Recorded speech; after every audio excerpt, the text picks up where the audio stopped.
on Johnny Sauter a little bit, guys. You know, he really felt like this weekend and next week is a really good chance for him to capitalize in the points race. He really always performs well here at Gateway, but more so at ORP. He said that's his favorite racetrack for sure, and they believe they can improve next week. But the thing is, you got to realize qualifying's been a big part of this team too. Johnny Sauter, the only guy to start in the top 10 in each of our races so far this season. We were watching Austin Dillon just a few moments ago while Ray was telling us about Johnny Sauter. He drove in turn one really hard, went way high. Looked like it didn't have hardly any chance to make that corner. There's Austin right there. Take a look at this now.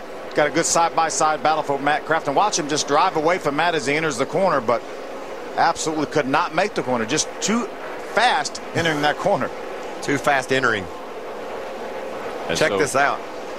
He slides up the racetrack, and that enables the 88 to go by. What'd you say? 20 years old, never been here before, only a handful of truck starts. You're going to have that. Absolutely, and he's still running in the top 10, still has a great run going, running 7th. Well, when you make a mistake, you learn from every one of them. And what is great, Phil, is when you mess up and you do something and you learn from it, but your truck didn't get tore up. Maybe you spin around, you just need 4 tires. Or in that case, he drove in too far, but he didn't hit the wall. You know, we documented that Kevin Harvick woke up with a stiff neck and shoulder. We talked to Kevin about it, said it was feeling a little bit better.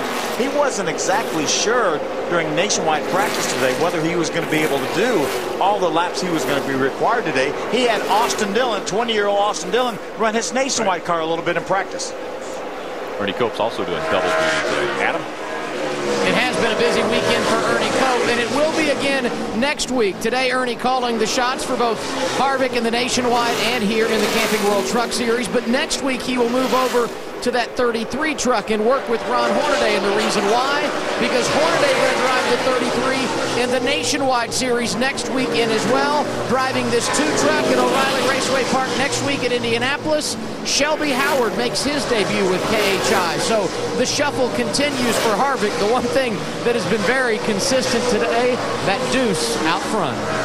And you know, that's what we talked about earlier. When a kid gets a shot in something that will run up front, taking advantage of that shot, just like we saw Brad Keselowski do at Memphis a few years ago. We've seen guys like Kyle Busch, Brian Vickers come in, get in good nationwide cars and go up front and win.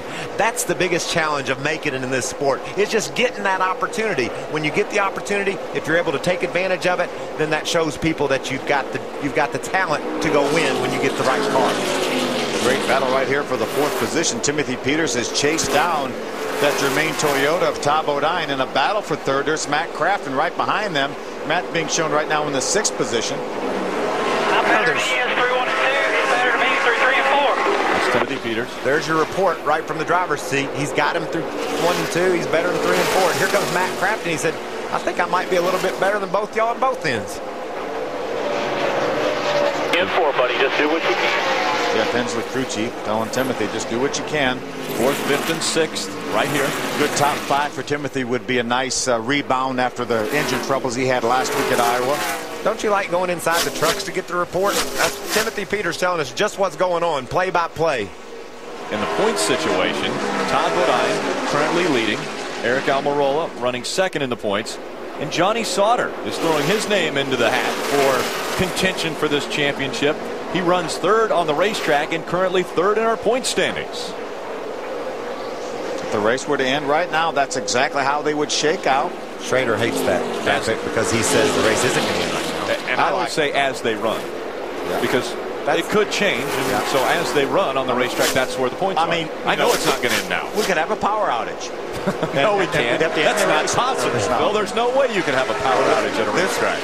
This battle right here has serious point implications, though. Both those guys right behind Todd Bodine, they don't want to give up any points to Todd today. They want to gain some, and that's why they're racing him so hard here with just 10 laps to go. And right now, Todd Bodine has his tongue hanging out trying to stay ahead of Timothy Peters because he knows he's been alerted that 88 of Matt Crafton is right behind him. If he loses 1 spot to Timothy, it may be 2 spots, and that's 10 points. And then he also sees Johnny Sauter riding just up ahead of him, knowing that that's another 5 points that he can grab. Check out the battle here for 13th and 14th. These 2 trucks battling side by side have been for the last lap.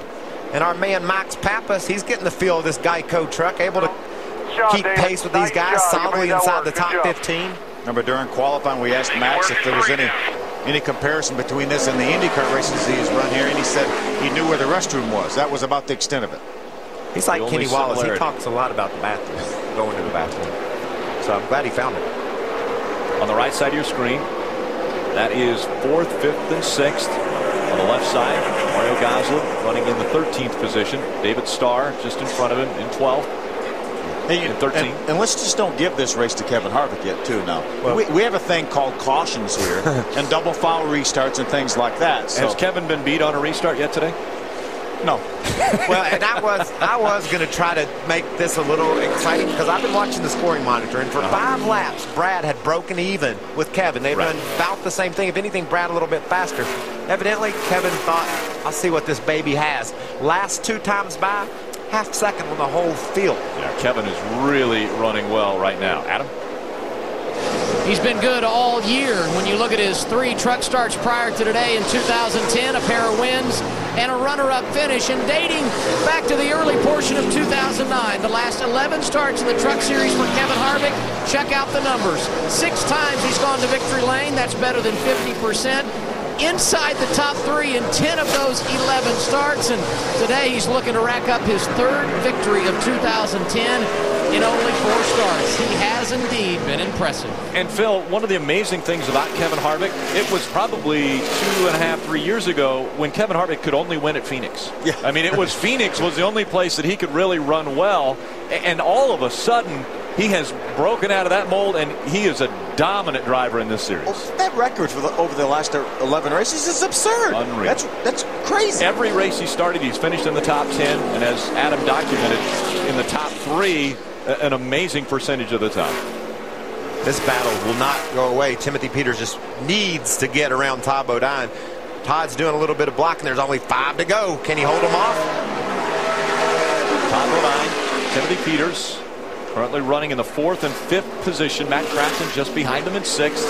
This is a great battle. You know, we talk about Kevin Harvick's average finish over the last 11 races, 1.9. We've got a guy that'll run our race at Pocono. His average finish, 1.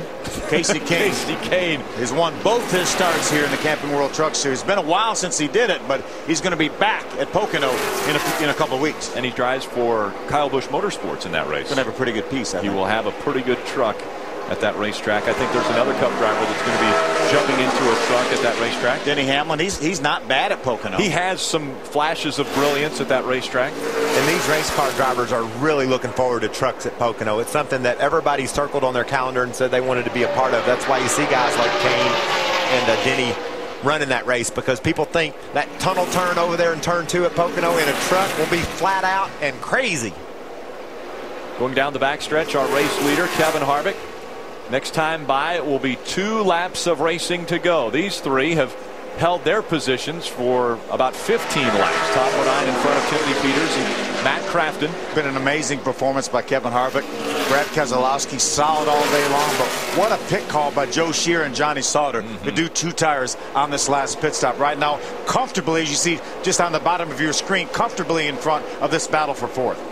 And you know, the guy that's doing a heck of a job and has all day long, and I want to tip my cap to him, is Todd Bodine. You know, he admitted after Iowa he made a mistake. He's got to be smarter than that, and he's driven just like that today. He's driven the way you go win championships, and right now, late in the race, being able to hold off Timothy Peters and Matt Crafton, racing hard on tires that are old, not making any mistakes, that's what a championship is made of, is Kevin Harvick takes the white. White flag in the air, 1.25 miles to go for Harvick. The battle still on, but smoke behind the 17 of Timothy Peters. He had an engine failure a week ago in Iowa. Is he going to have problems again? And remember, his teammate had engine problems, the 7 of Justin Lofton. There's enough oil coming out of that thing. He might not be able to get through the turn, Phil. And what about poor Matt Crafton? He's like, man, lucky break for Timothy Peters that happened on the last lap. He can't get black flag.